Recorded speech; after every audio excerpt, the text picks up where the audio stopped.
자고 일어나니 유명해졌더라. 그런 말이 있습니다.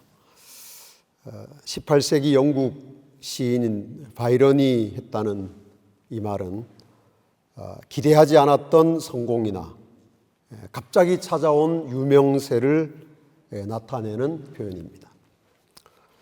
얼핏 보면 요셉이 그렇습니다. 13년 동안 끝없는 내리막길을 내려온 요셉, 왕의 죄수를 가두는 감옥에 던져졌던 요셉이 가석방을 받은 것도 아니고 무슨 이런저런 관리가 된 것도 아니고 그것만 해도 뭐 꿈꿀 수 없는 일인데 우리가 흔히 말하는 1인 지하 만인 지상 총리가 된 것입니다. 어제까지는 애굽에 요셉보다 낮은 사람이 아무도 없었는데 오늘은 요셉보다 높은 사람이 딱 한 사람밖에 없습니다. 그야말로 자고 일어나니 유명해진 셈입니다. 창세기 41장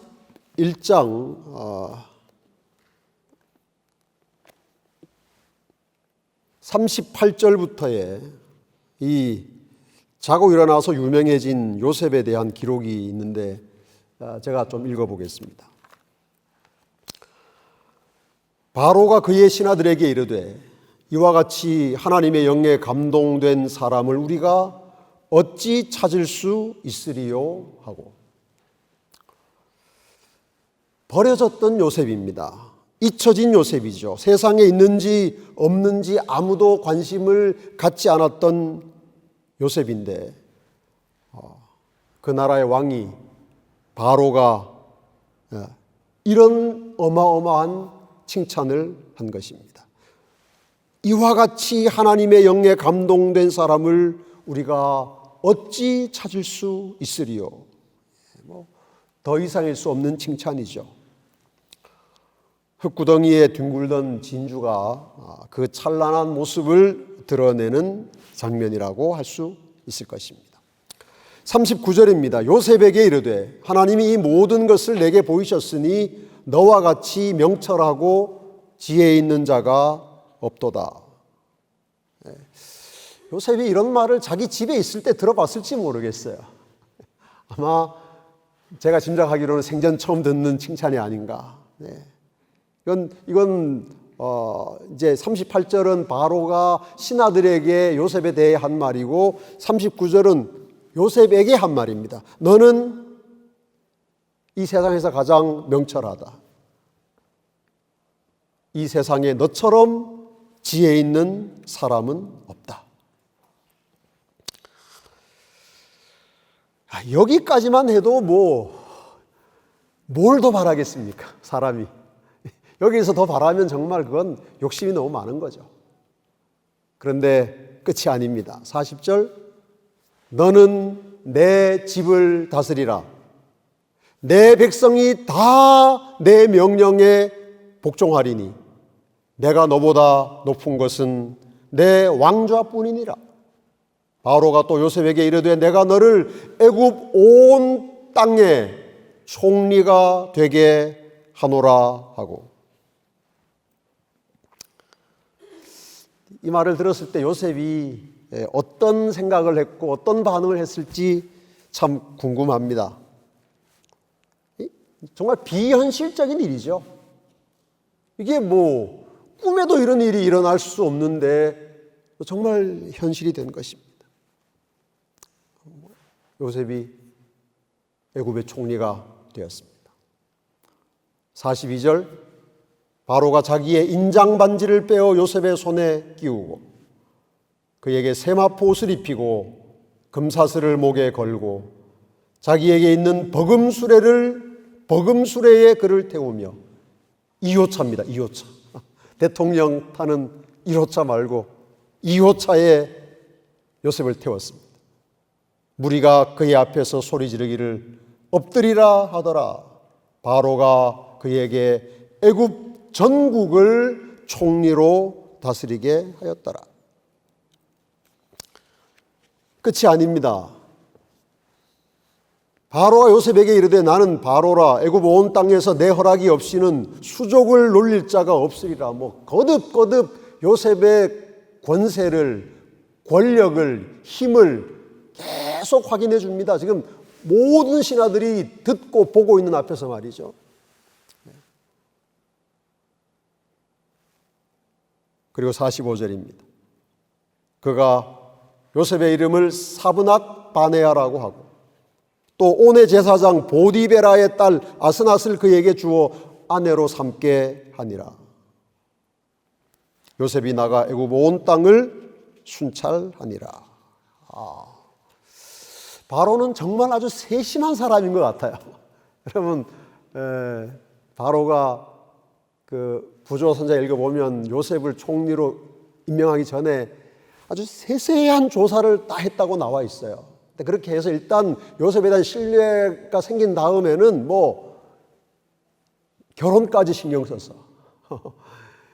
여러분, 이 온의 제사장 보디베라라고 하는 이 가문은 대대로 애굽의 왕비를 배출한 가문이라고 합니다. 그 가문의 딸 아스낫을 요셉의 아내로 삼도록 중매까지 해준 것입니다. 또 이름도 새로 지어줬습니다. 여러분, 사실 요셉의 이름이 히브리인들에게는 좋은 이름이고 중요한 이름이지만 애굽에서는 이런 이름은 촌스러운 이름 아니겠습니까? 이 이름 가지고는 명함 만들면 안 되죠. 그래서 바로가 대단한 이름, 사브낫 바네아, 그 이름을 지어주었습니다. 그래서 13년 동안 정말 혈혈단신으로 살아온 요셉에게 든든한 배경이 생긴 것입니다. 바로만 해도 정말 말할 수 없는 배경이지만 이제 이 처가가 이렇게 대단하니 이제 요셉의 인생은 이제 볼 필요가 없는 것이죠.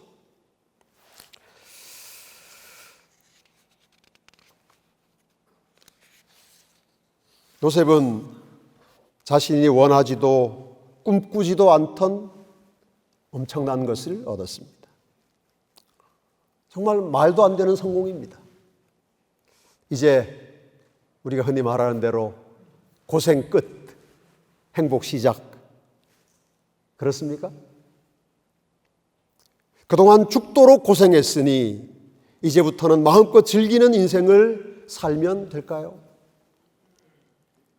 엘렌 화이트는 이때의 요셉에 대해서 이렇게 기록했습니다. 폭풍이 골짜기에 피어있는 나직한 꽃은 해치지 않으나 산꼭대기에 있는 높직한 나무를 뿌리째 뽑는 것처럼 비천한 생활 중에서는 성실을 유지하던 자들이 이 세상의 성공과 명예가 동반되는 유혹을 받고는 질질 끌려 내려가다가 구덩이에 빠질 수 있다. 요셉에게 새로운 위기가 왔다는 말씀입니다. 성공한 요셉, 다 가진 요셉, 더 바랄 것이 없는 요셉에게 새로운 위기, 그가 이전에 한 번도 경험하지 못한 위기가 온 것입니다. 성공이라는 위기이고 평안이라는 위기입니다. 지금까지 요셉이 헤쳐나온 모든 위기보다 더 큰 위기입니다. 산을 오를 때보다 내려올 때 실족할 위험이 훨씬 크다는 것 아시죠? 긴장을 풀어버리기 때문이라고 합니다. 인생도 마찬가지입니다. 성공을 향해 올라갈 때는 신실하던 사람이 성공한 후에는 성취감과 만족감에 취해서 긴장이 풀어져 한순간에 나락으로 떨어지는 경우를 우리는 많이 봅니다. 많이 봅니다. 어쩌면 노아도 그런 사람일 수 있습니다.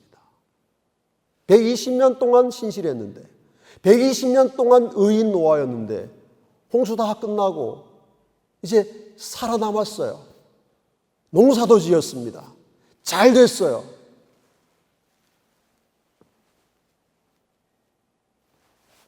그가 술에 취해서 인사불성이 된 모습은 참 얼마나 슬픕니까? 그런 일이 없었더라면 얼마나 좋았을까요?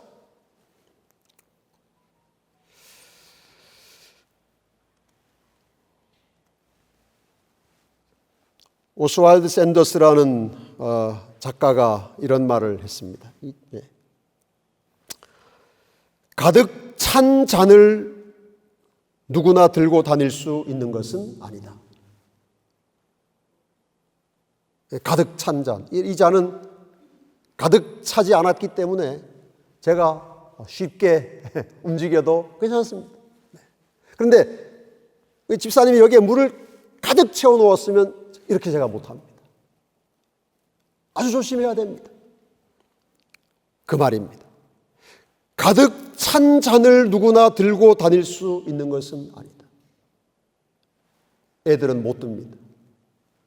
손이 떨리는 사람도 들면 쏟을 수 있습니다.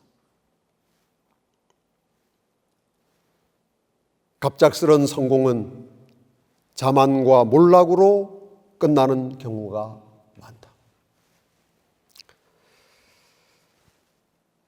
비어있는 잔을 취급하는 것이 제일 쉽습니다. 뒤집어도 됩니다. 그렇죠? 네. 굴려도 괜찮습니다. 절반쯤 찬 잔을 옮기는 일도 그렇게 어렵지 않습니다. 적당한 균형만 잡으면 문제 없습니다. 아이들도 잘할 수 있습니다. 다 할 수 있습니다. 절반, 이 정도의 잔은 아무 걱정 없이 옮길 수 있습니다. 그런데 가득 찬 잔을 옮기는 것은 아무나 할 수 있는 일이 아닙니다. 애굽의 총리가 되었을 때 요셉의 잔은 한 방울도 더 들어갈 여유가 없을 만큼 가득 찼습니다. 조금만 잘못 움직이면 흐르는 것입니다. 진짜 위기가 시작된 것이죠.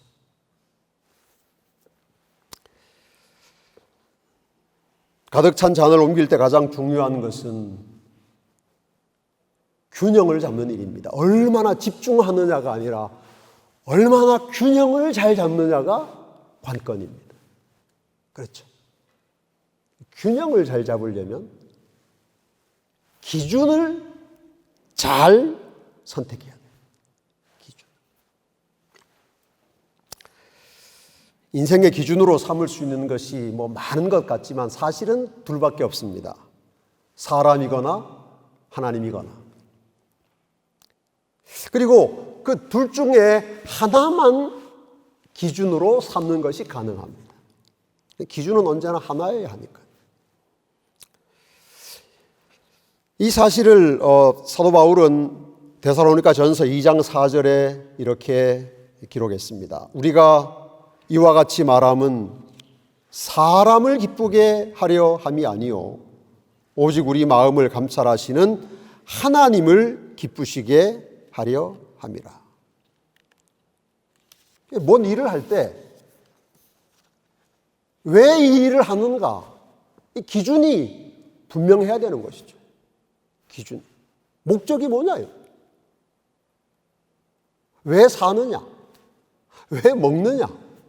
그렇죠? 오늘 왜 직장에 나왔느냐? 기준이 분명해야 됩니다. 돈 벌러 왔느냐?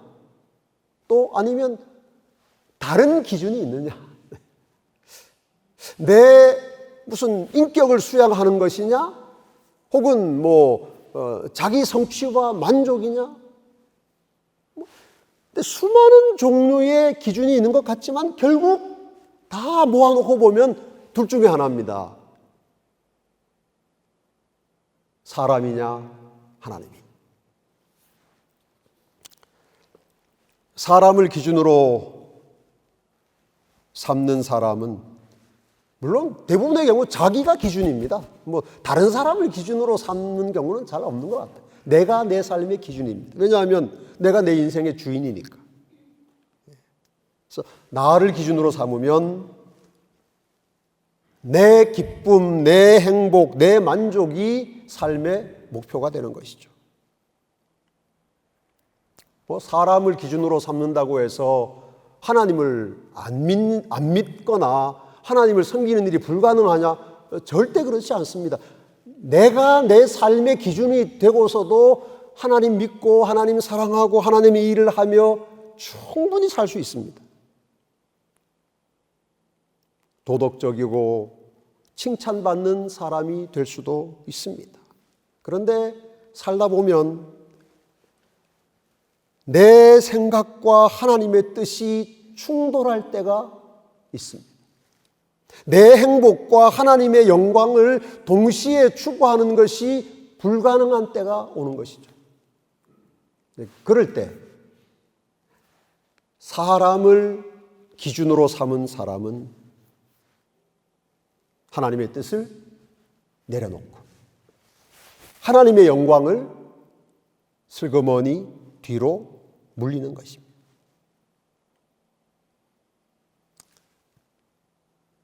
사람을, 자기를 기준으로 삼은 그리스도인에게 가장 중요한 것은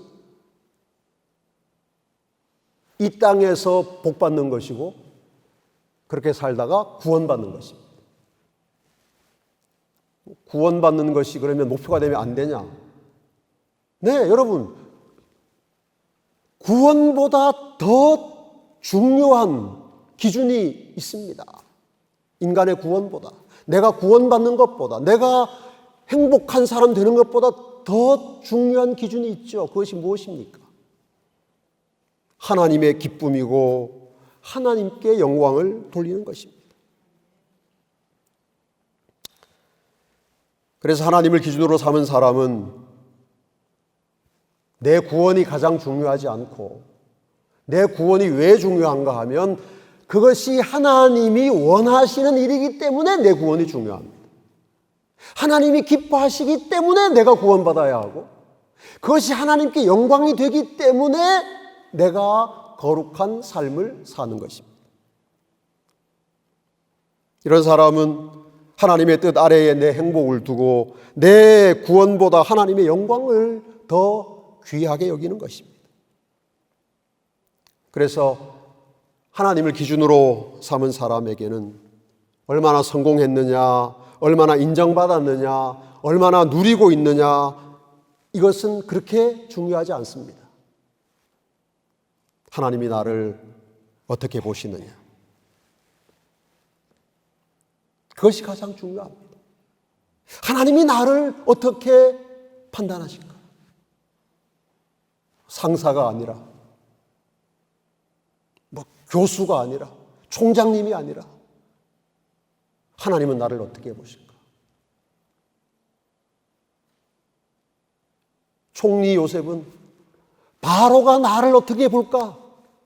그것이 그의 삶의, 그의 행위정의, 그의 봉사의 기준이 아니었던 것이죠. 하나님이 나를 어떻게 보시는가? 감옥에 있을 때나 보디발의 집에 있었을 때나 아니면 아버지의 집에 있었을 때나 동일하게 말이죠. 윌리엄 테일러라는 사람이 이 요셉을 묵상하다가 이런 글을 쓴 걸 제가 읽었습니다. 요셉에게 있어서 품성의 저울추는 하나님이셨다. 이것으로 균형을 잡았기 때문에 그는 옥중에서나 임금의 병거 위에서나, 임금의 병거가 아까 버금수레입니다. 2호차. 임금의 병거 위에서나 늘 단순하고 겸손하며 평온할 수 있었다.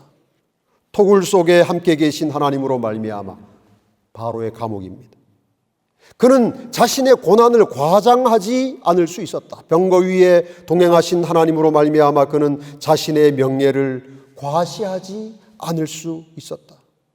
하나님께서 늘 가까이 계심을 느꼈기 때문에 그는 불행해도 마음이 상하지 않았고 그랬지 않습니까? 보디발의 집에서, 왕의 감옥에서, 그리고 성공으로 목에 힘을 주지도 않았다. 총리가 되었습니다.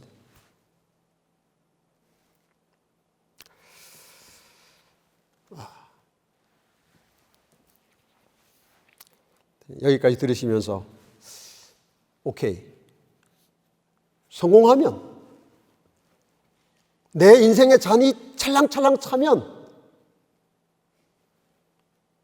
나 정말 균형 잘 잡고 하나님의 영광을 위하여, 하나님의 뜻을 위하여 나도 살지. 그런데 잔이 차야 말이지. 혹시 그런 생각이 드실지 모르겠습니다. 아직 내 잔은 아직 차지도 않았는데 뭘 그렇게 중요하게 조심해야 되겠어요? 잔이 아직 이렇게 비었는데. 그래서 제가 이 시간에 여러분 모두를 가득 찬 잔을 들고 있는 요셉으로 만들어 드리겠습니다. 제가 중앙교회 섬길 때 한 여청년이 추천서 써달라고 왔어요.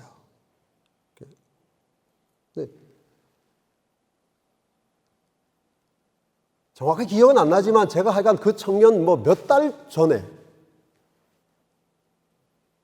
연세대학교에 정직원으로 채용됐다고 전에 이야기해서 제가 축하해주고 기도해주고 그랬어요.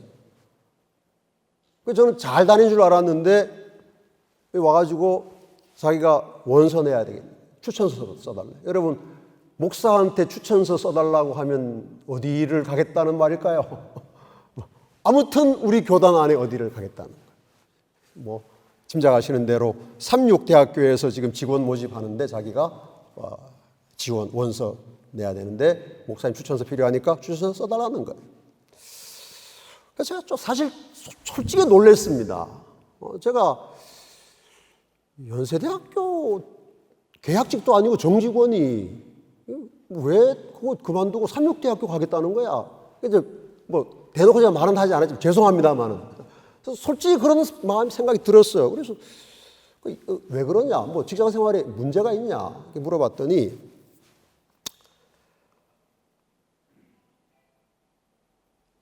그 학교 바로 앞에 살아요. 걸어서도 출근할 수 있는데 삼육대학교 올라오면 1시간 와야 되는데 얘가 그동안에 직장 생활하면서 고생을 많이 한 거예요. 가장 힘든 게 여러 가지 있지만 힘든 거 2가지 이야기하는데 금요일마다 야근을 하란다. 금요일마다. 그래서 얘 그동안에 금요일마다 얘가 교회 와서 예배 잘 드렸거든요. 반주도 하고. 그러니까 금요일마다 야근하라는 거 안 하고 와서 안식일 예배 드리고 그 다음날 출근하면 여러분 그 청년이 그 직장 생활이 되겠습니까? 네? 누가 좋아하겠어요? 완전히 정말 왕따 중에 왕따가 된 거지. 눈물을 뚝뚝뚝 흘리면서 목사님 도무지 이제 더 이상 자기 할 수 없다는 거예요. 그러냐? 또 하나 얘기하는 게 술 마시고 하는 회식, 담배 너무너무 힘들어서 그것도 안 되겠어. 그래서 목사님 제가 하나님이 기회를 주시면 제가 삼육대학교 가서 일하고 싶어요. 여러분 제가 지금까지 여러 장의 추천서를 썼지만 그때처럼 정성을 다해서 혹시라도 추천서가 정말 실제로 영향을 미치면 누군가가 이걸 보고 감동받아라 이런 마음으로 기도하면서 썼어요. 그 청년이 여기 있으면 얼마나 좋겠습니까? 네. 안 됐어요. 저는 그래도 제가 큰 걱정 안 한 게 그래도 삼육대학교 안 되면 연세대학교 계속 다니겠지 그렇게 생각했는데 이 친구 사표 냈어요. 그리고 남영 외국어학원 영어 강사 일을 시작했습니다.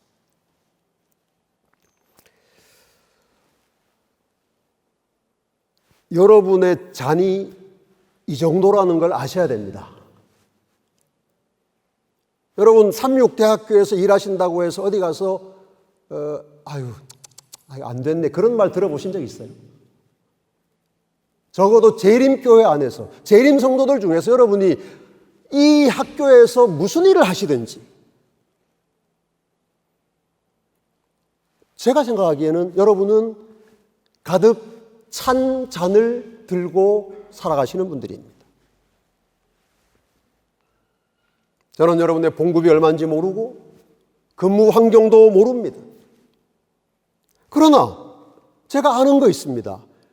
한국의 재림교인 중에 누구라도 삼육대학교에서 일하고 섬길 기회가 있으면 누구라도 마다하지 않을 거라는 걸 제가 압니다. 제가 섬겼던 교회 청년처럼 말이죠.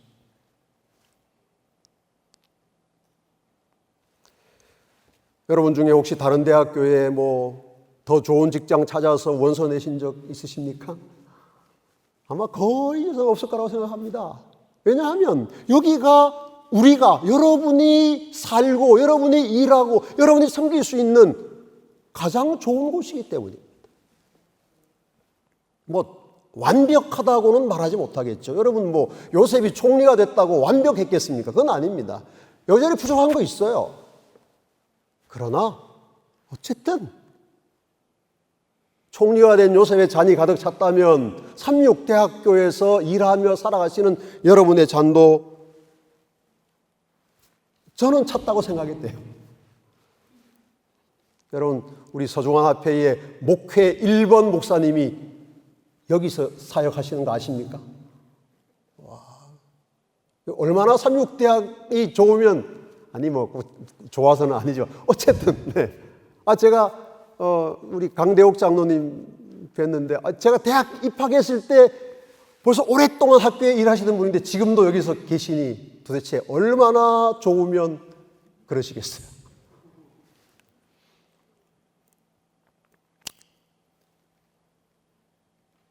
여러분은 한국재림교회 안에서 완전하지는 않겠지만 완벽하지는 않겠지만 그래도 가장 채워진 잔을 들고 살아가는 분이라는 사실을 아시면 좋겠습니다.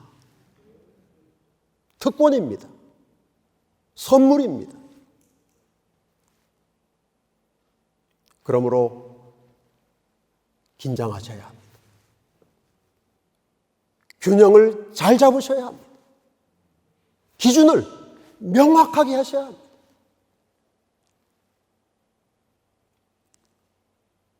나를 위해서 살 것인가? 하나님 위해서 살 것인가? 내 만족을 위해서 일할 것인가? 하나님의 영광을 위하여 일할 것인가?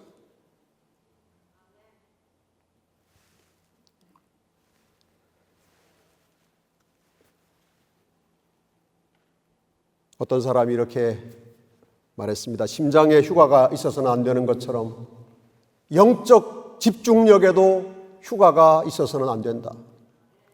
하나님께서는 당신이 전적으로 그분의 소유가 되기를 바라신다. 그것은 자신의 상태가 온전한지를 살펴야 함을 뜻한다.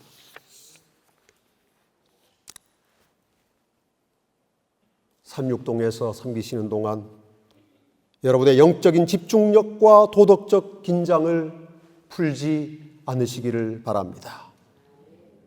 이것이 요셉이 그의 인생에 찾아온 위기 중의 위기, 성공이라는 위기를 관리하고 극복할 수 있었던 비결입니다.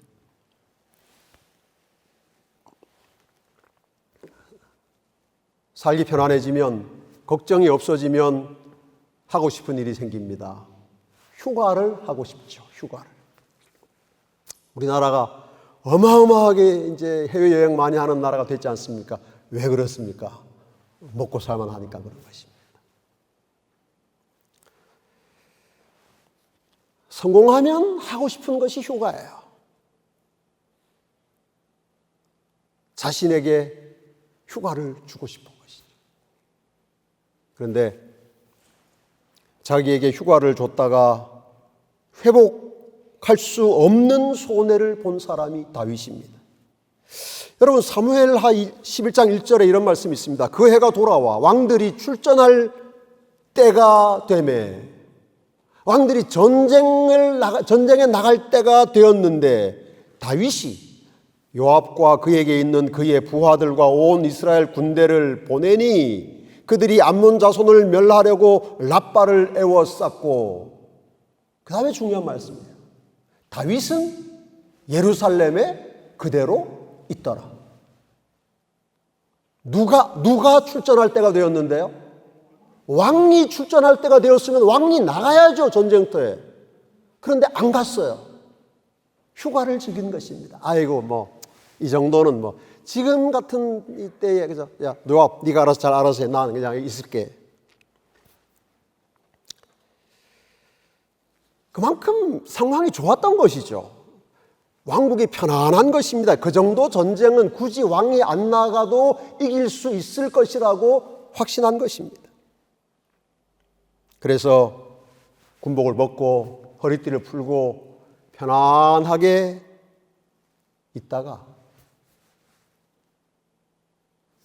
밧세바를 범하고 우리아를 불러서 사건을 은폐 시도하고 요압에게 살인을 교사하고 마침내 충실한 신하를 죽이고, 이 엄청난 일의 시작이 이 말씀이에요.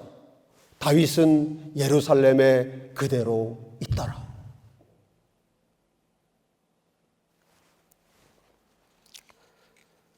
하나님의 자녀로 살아가는 동안 우리 스스로에게 영적인 휴가를 주지 않기로 결심합시다. 육신의 휴가는 해야 되겠죠. 그러나 우리가 영적인 긴장을 풀어버리면 하나님께서 우리에게 채워주신 잔을 쏟지 않고 옮길 수 없는 것입니다.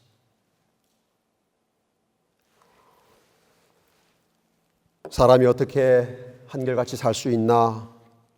가끔씩은 예배도 빠지고 11조도 빼먹고 그렇게도 할 수 있는 거지, 이런 생각이 이상하게도 막 힘들고 어려울 때 드는 게 아니라 사는데 별 어려움이 없을 때 찾아온단 말이에요. 그래서 자꾸 넘어가는 것입니다. 아유, 그게 큰일이겠어.